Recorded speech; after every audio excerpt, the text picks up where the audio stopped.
This is the Aftermarket Radio Network. Hey everybody, Carm Capriato, Remarkable Results Radio, and another Town Hall Academy.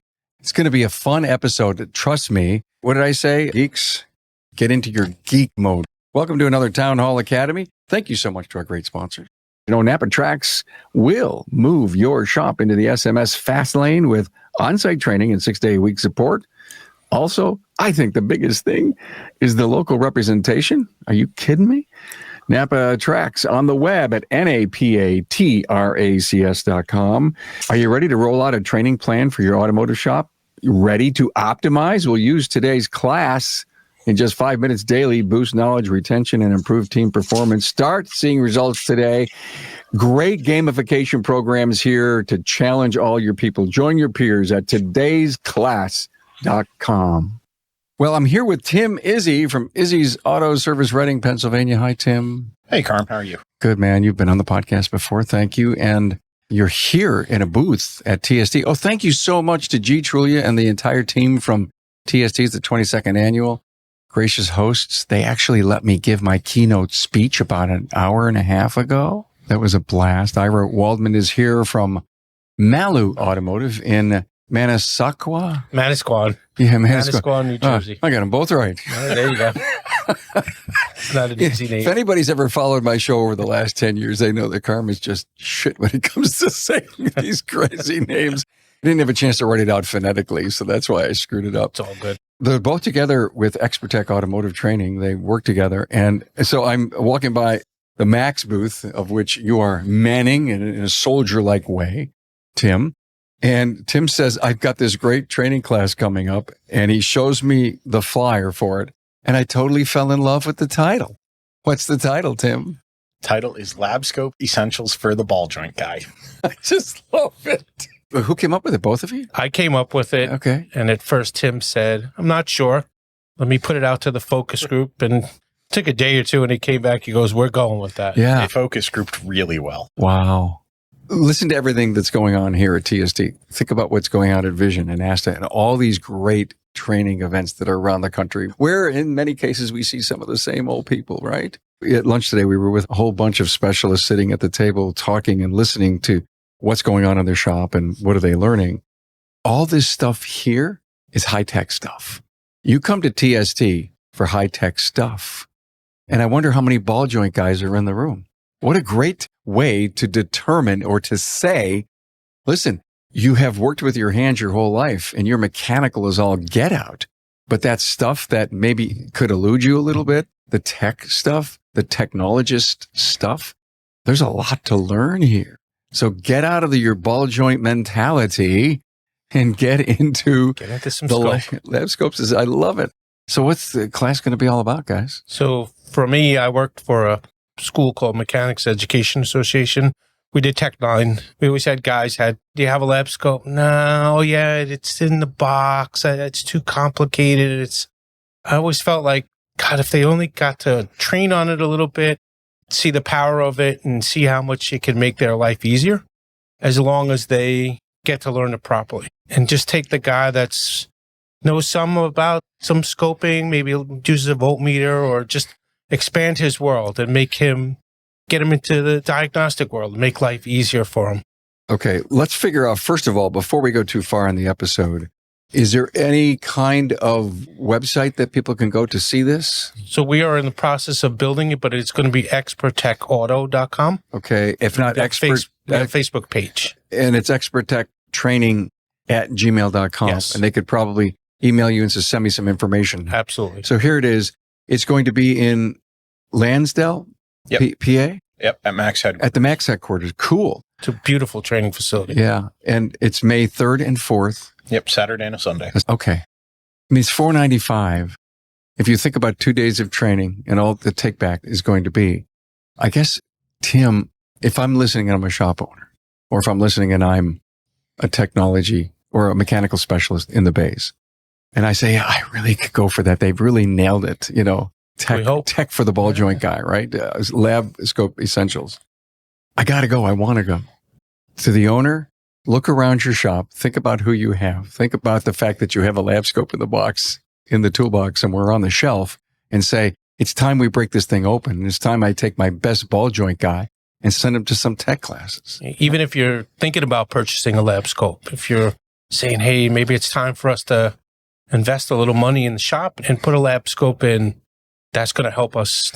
So that another avenue for a shop owner or tech. I look at this from the shop owner perspective of what's our labor rates nowadays? For Diag, you're probably charging at least $150 an hour. I would hope so. I would hope at least that, if not more than that. At $150 an hour, if your guy bills 3 hours of time because of techniques he learned from this class, you're money ahead. Right. And you're spending $500 for 2 days of class. Small group. We are capping it at 30 people. If we have 30 people, we'll have a third instructor with us, so that there's not going to be more than 10 people to an instructor. So when we're in the shop, because it is a hands-on class, you're going to get that one-on-one instruction, and we'll teach you how to use your tool. You got a Labscope, bring it with you, because I can teach you how to use my picoscope, but if you don't have a picoscope, the basic techniques are the same. But if you've got an Autel or a Snap-on scope, I want to teach you how to use your tool so you can make money with it. Yeah. So any scope. Does it make a difference? Fortunately, Tim and I have used most of them. We'll train you on whatever you have. We'll bring some of the extras, some of the probes and the current probes and the in-cylinder pressure testers and stuff with us. So we'll expose you to all the different avenues and help you along. And live cars. There's going to be cars you are going to hook your scope up to a running car and do some tests. And that's the thing with the Labscope is you have to learn how to use it on good running cars before you diagnose a bad car. And that's where I think most of the guys make the mistake. Didn't Bill Weaver cover that this morning in his class? He did. Yeah. He says, hey, listen, if you take stuff away from this class this morning, please go back to the shop and play on a car that doesn't have an issue. Yeah, this way the pattern should be good. Yeah. Everything that you're getting is good. Because I think that's one of the mistakes guys make. They get the scope, whether it's from Snap-on or Autel or Pico, and they take it out and got this car that doesn't run good and spend 4 or 5 hours. 8. Get nowhere, and then scope becomes a piece of junk and it's back in the box and they move on. But if you learn how to use it correctly, it's just a big window into helping. Yeah, the reason I make that comment 8 hours, I can tell you when I first started down the pressure transducer engine mechanical analysis with a Labscope route 10 years ago. I had a car that I knew it was a broken car, but I knew what was wrong with it. I proved what was wrong with it in about an hour using the tried and true methods. And I'm like, great, I know what's wrong with this car. I've got some time with it while I was waiting for the replacement engine. And I called 2 of my buddies and said, hey, let's see if we can prove what's wrong with this car using these new methods that we're learning. Since we know what's wrong with it, let's prove it. My buddy showed up on a Friday night, 5 o'clock after work. We start playing with this thing. 1 o'clock in the morning, we're still scratching our heads going, man, I proved this in an hour. Why can't we pick it out of the data that we have in front of us using all these advanced methods? And it was because we didn't know what good was. We hadn't spent the time to learn what good was. And if you don't know what good is, you can't figure out what bad is.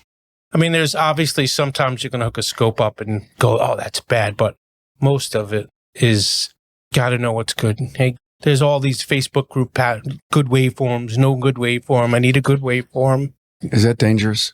Facebook forums? Yes and no.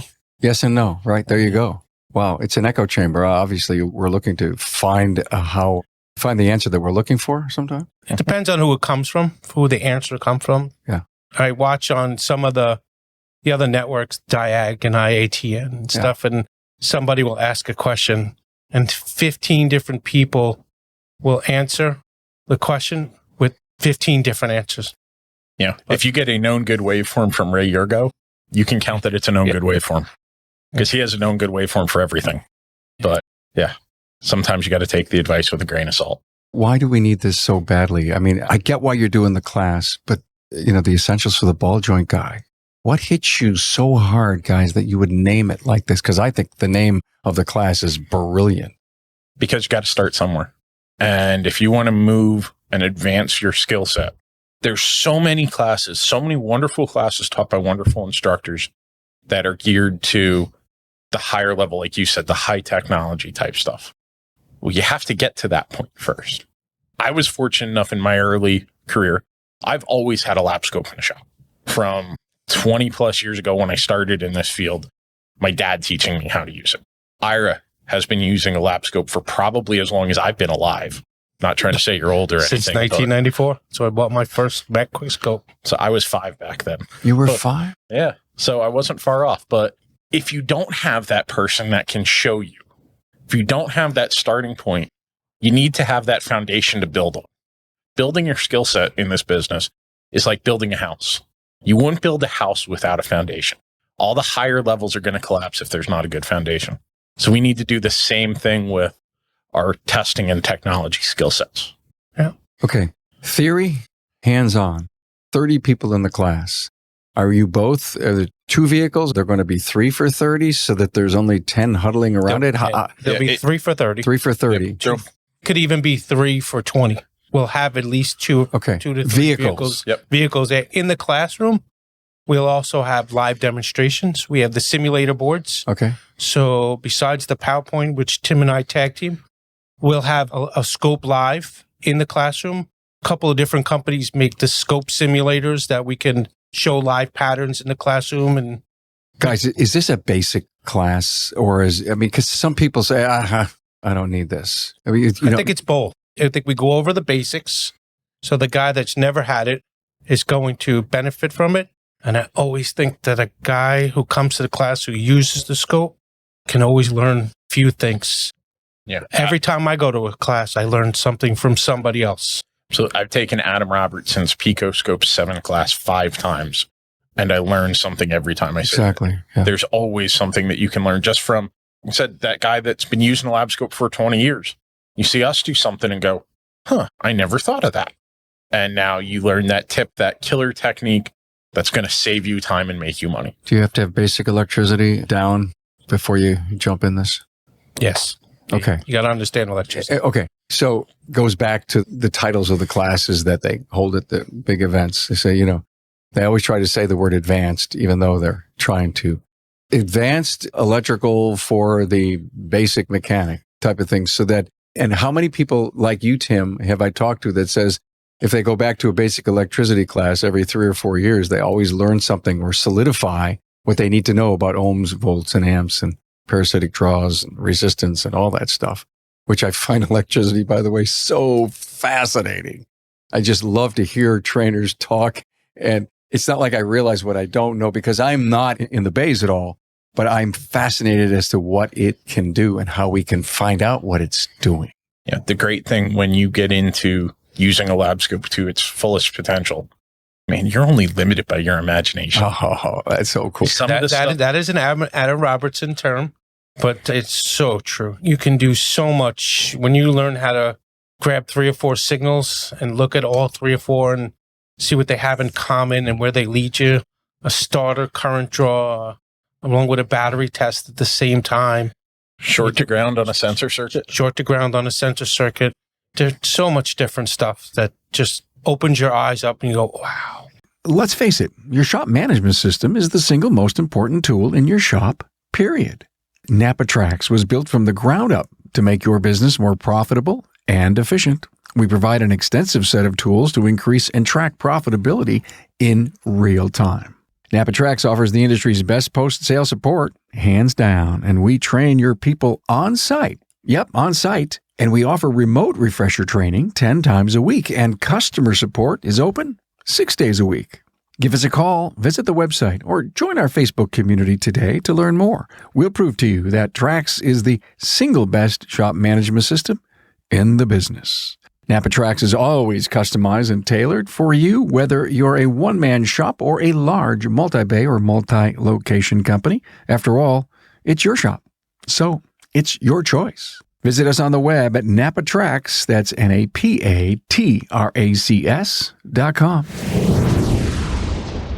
Hey, Carm here, suggesting you discover a smarter way to train your entire automotive team. Experience powerful, bite-sized training sessions accessible from any device in just 5 minutes daily. It's perfect for technicians, advisors, and managers alike. Today's class prepares your shop for sustained success by reinforcing crucial knowledge. Plus, add a competitive edge with our leaderboard to make learning fun and rewarding for everyone. For effective training that delivers, turn to todaysclass.com. So I talk a lot about career pathing on the show and continuous education. And if an owner's listening and he says, I got this really great guy who's he's so good with his hands, mechanical specialist, but he's really showing signs of wanting to get into the next level. And the shop's growing, and I've got this great, quote, technology specialist. In many cases, people call them A's. Whatever A means. As a side note, somebody came up to me after I gave my speech, and they says, Carm, I have a definition of an A-Tech. And he says, an A-Tech is on time for work every day.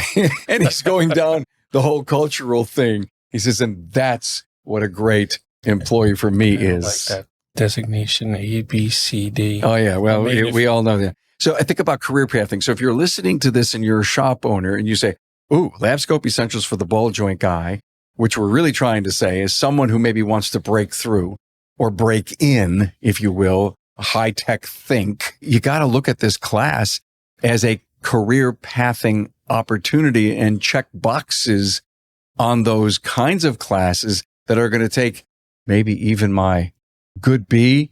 I don't know what the definition of a B or A really is, but someone he's really good, but we're having a few comebacks.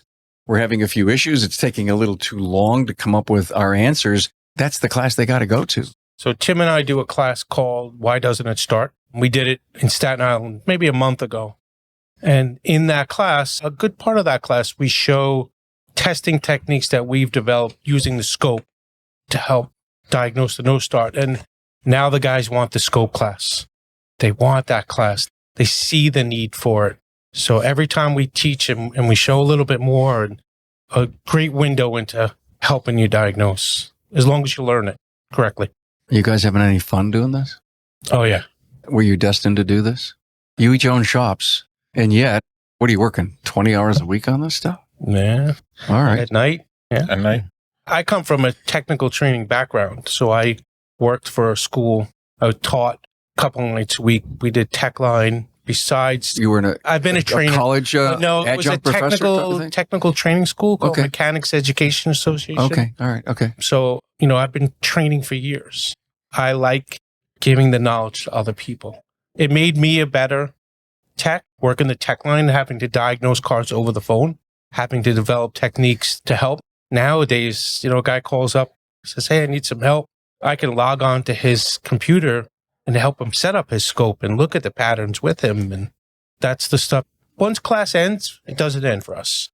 If you took our class, a couple of weeks later, you got a question, need some help, we're going to help. Every one of our students, before they leave the class, they get our business cards, our email addresses, our phone numbers. They say, call. We will help you as long as you are willing to help yourself. Don't call me up and say, I've got a car that's doing this. What's wrong with it? Because I'm going to ask you, what testing have you done? But if you come up and you call me and you say, hey, I've got a car that's doing this. I tested this. This is the result that I got. I tested. This is the result that I got. I'm running out of ideas what to test. Or I have the scope hooked up. Can you look at this pattern? Yep. Can you help me set up the scope? That type of stuff. Yep. Let's talk about accountability to the stuff that we're transferring, our knowledge transfer. Is there any kind of test in the beginning or at the end of the class? Not at the beginning, but I guess the test at the end is when you go back to the shop. Okay. As long as you use the scope. If you take this class on May 3rd and 4th and don't use the scope until August or September, we're going to be terrible teachers, right? That in your eyes, we'll be terrible teachers because you just forget. But if you go back on May 5th and 6th, take the scope out, scope a couple of cars, get some practice in, bad one comes in, you're going to diagnose it, then we're going to be good teachers. Yeah. What I always tell guys to do on this one is when you're first learning how to use a scope, going back to what I said about, you have to know what good is. You have that car that's on the lift. You're waiting for the parts store to deliver your brake pads and rotors. And you've got 15 minutes. 15 minutes is plenty of time to grab a cam and crank waveform. 15 minutes is plenty of time to grab an ignition waveform, a relative compression test. Heck, I do my battery starter and alternator testing with my Labscope instead of battery tester. And you get in the habit of doing that. And you get in the habit of using the tools. And the more you get in the habit of using it, the easier it becomes. And when it's easy to do, you'll do it. Because every one of us is lazy. If it's hard, I'm not going to do it. Like Ira said at the beginning, oh, I have this scope that's sitting in a box. Well, if I got to dig out the box every time I need to use a tool, I'm not going to dig out the box. So we need to make it easy to use. He just brings up a great point, Ira. Learn to use the tool. It's the same if you were a carpenter.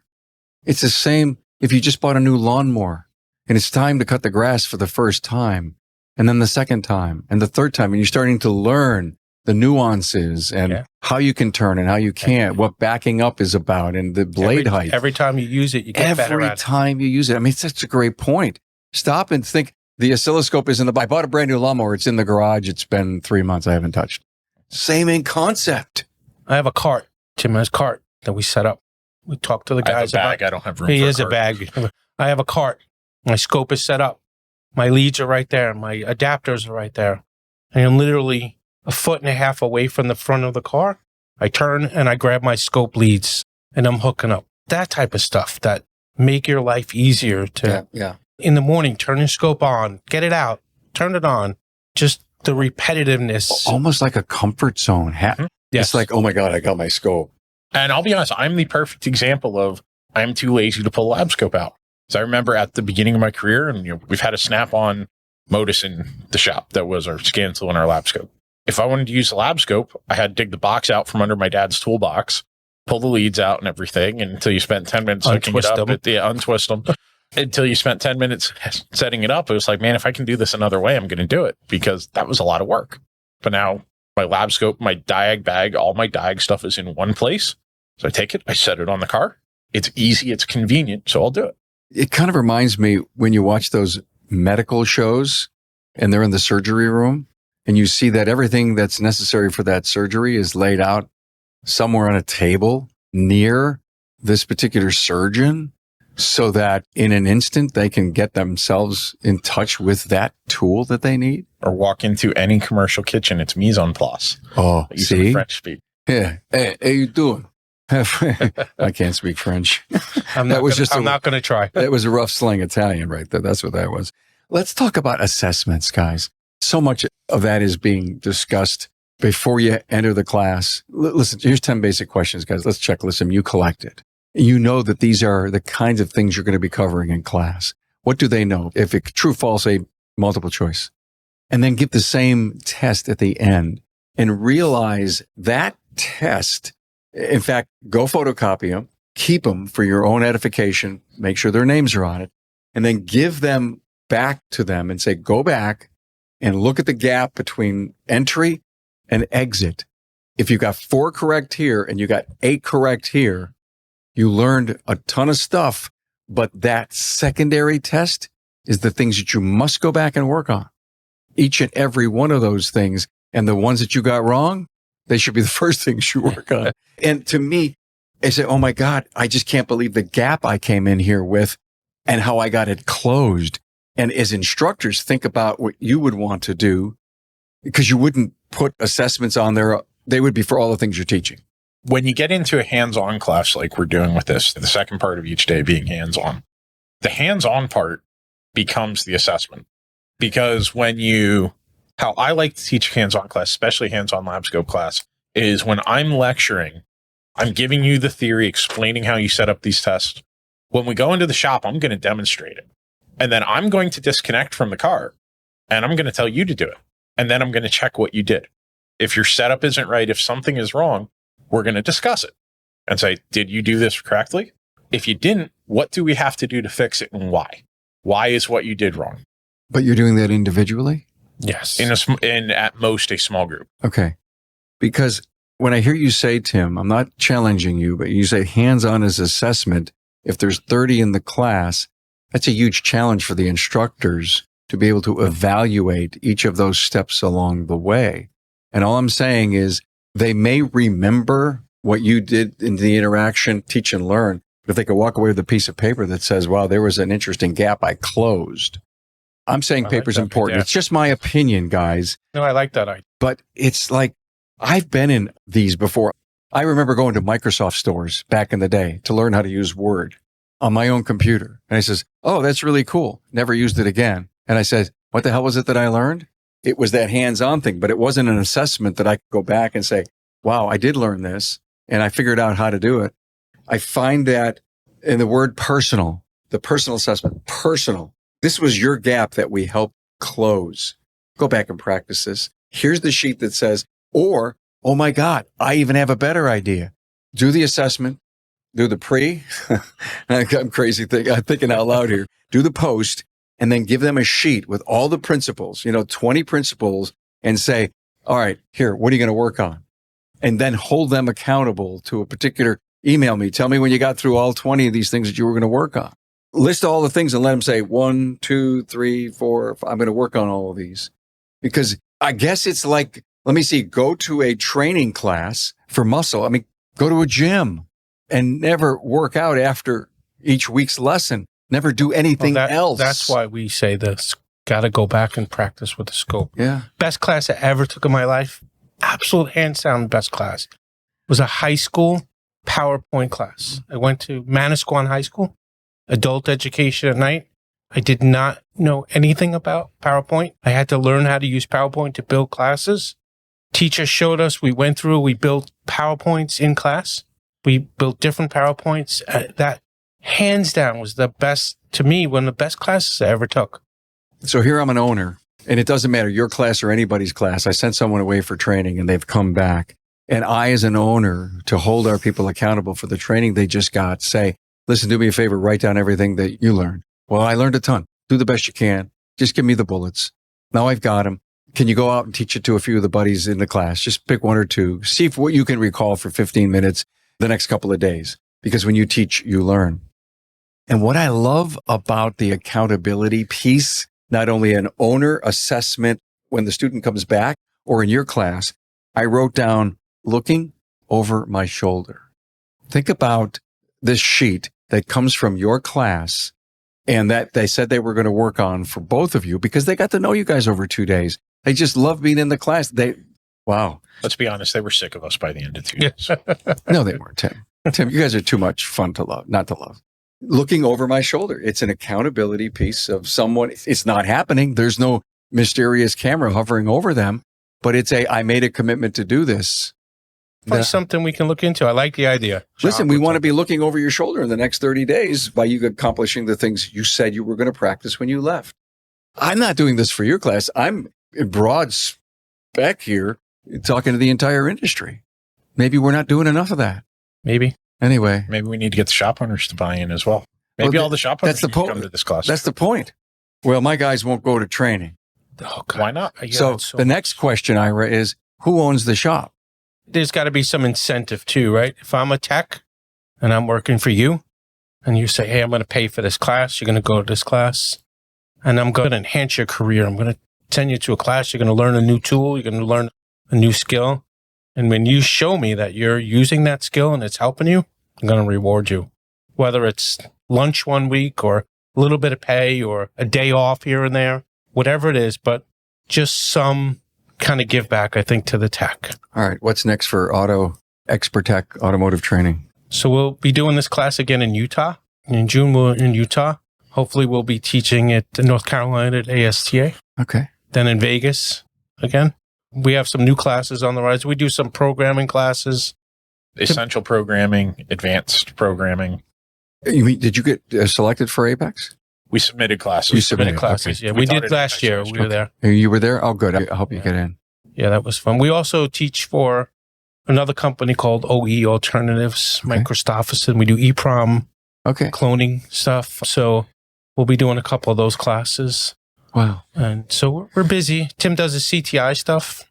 So we're doing lots of training. Makes us better. Yep. Good for you. Hey, thanks for coming on such short notice. I love the title. Thank you. Labscope Essentials for the Ball Joint Guy. I don't think you could have picked out anything better. I mean, that is a ball joint's such a basic fundamental of what you need to learn about suspension. You could have said the brake guy, but that ball joint just means something, doesn't it, guys? It's got balls, ball joint. That's great. Oh, my God. Thanks so much for being here, Tim, Iezzi, Ira Waldman, Expert Tech Automotive Training. Thanks, guys. Thank you for having us. Thank you. Thanks for being on board to listen and learn from the premier automotive aftermarket podcast. Until next time.